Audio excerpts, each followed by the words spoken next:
Hello দর্শক, টাইগারদের অপমানের কঠিন জবাব পেলেন রশিদ নবীরা। আফগানিস্তানের এমন লজ্জাজনক হার যেন কিছুতেই হাসি থামাতে পারছে না টাইগাররা। তাই তো চলে আসলেন লাইভে এসে চরম অপমান করলেন রশিদ নবীদের। বললেন, বেশি ভাব নিলে এমনই হাল হয়। আমাদের টাইগারদের নিয়ে সমালোচনা করেছিলেন তারা, এখন দেখেন তারাই আজ সমালোচনার জন্ম দিলেন। আমাদের নিয়ে হাসি ঠাট্টা করায় কঠিন জবাব পেলেন আফগানিস্তান। টাইগারদের অপমানের ফল পেল আফগানিস্তান প্রোটিয়াদের কাছে হেরে। আজ প্রথম সেমিফাইনালের মুখোমুখি হন আফগানিস্তান দক্ষিণ আফ্রিকা। টস জিতে আগে ব্যাট করতে নেমে প্রোটিয়া বোলারদের কাছে দাঁড়াতেই পারল না রশিদ নবীরা। কোনো ব্যাটারই 12 এর কোটায় পৌঁছাতে পারেনি।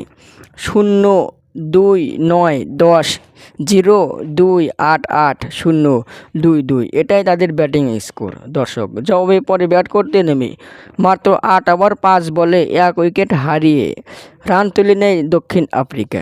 এবার বিশ্বকাপে সেমিফাইনালে হেসে খেলে ফাইনালে উঠল দক্ষিণ আফ্রিকা। দর্শক, মাশরাফিরা বললেন, আমাদের থেকে তাদের শেখা উচিত।